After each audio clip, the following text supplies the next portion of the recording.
Mark chapter 2. Jesus forgives and heals a paralyzed man. A few days later, when Jesus again entered Capernaum, the people heard that he had come home.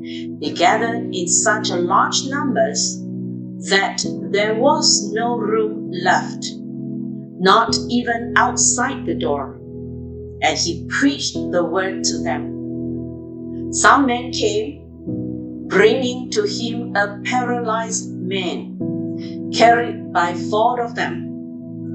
Since they could not get him to Jesus because of the crowd, they made an opening in the roof above Jesus by digging through it, and then lowered the mat the man was lying on. When Jesus saw their faith, he said to the paralyzed man, "Son, your sins are forgiven." Now, some teachers of the law were sitting there, thinking to themselves, "Why does this fellow talk like that? He's blaspheming. Who can forgive sins but God alone?" Immediately, Jesus knew in his spirit that this was what they were thinking in their hearts. And he said to them, "Why are you thinking these things?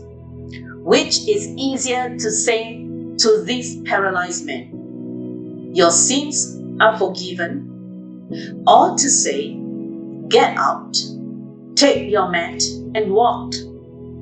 But I want you to know that the Son of Man has authority on earth to forgive sins." So he said to the man, "I tell you, get up, take your mat, and go home." He got up, took his mat, and walked out in full view of them all. This amazed everyone, and they praised God, saying, "We have never seen anything like this." Jesus calls Levi and eats with sinners. Once again, Jesus went out beside the lake.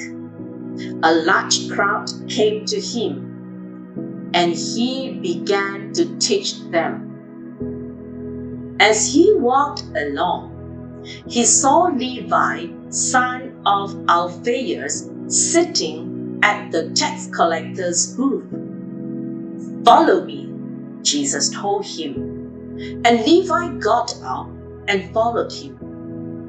While Jesus was having dinner at Levi's house, many tax collectors and sinners were eating with him and his disciples, for there were many who followed him. When the teachers of the law, who were Pharisees, saw him eating with the sinners and the tax collectors, they asked his disciples, "Why does he eat with tax collectors and sinners?" On hearing this, Jesus said to them, "It is not the healthy who need a doctor, but the sick.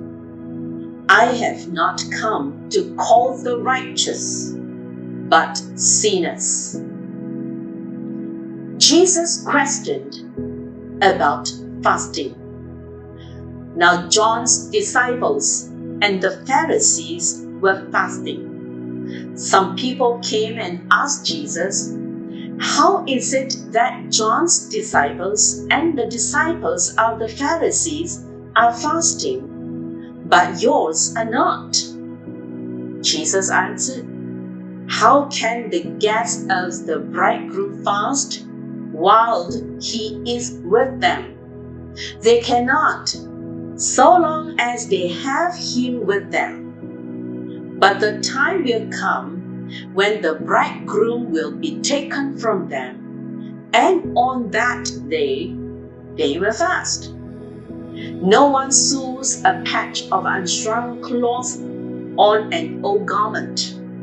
Otherwise, the new piece will pull away from the old, making the tear worse.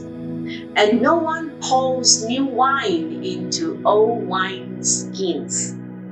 Otherwise, the wine will burst the skins, and both the wine and the wine skins will be ruined. No, they pour new wine into new wine skins. Jesus is the Lord of the Sabbath. One Sabbath, Jesus was going through the grain fields, and as his disciples walked along, they began to pick some heads of grain.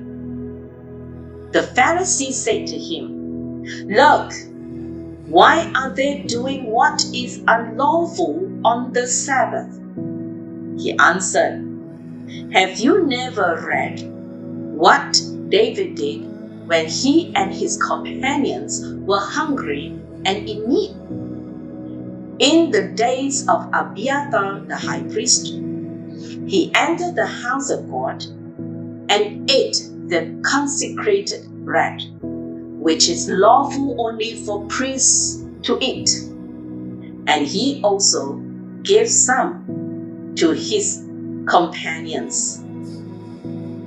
Then he said to them, "The Sabbath was made for men, not men for the Sabbath. So the Son of Man is Lord even of the Sabbath."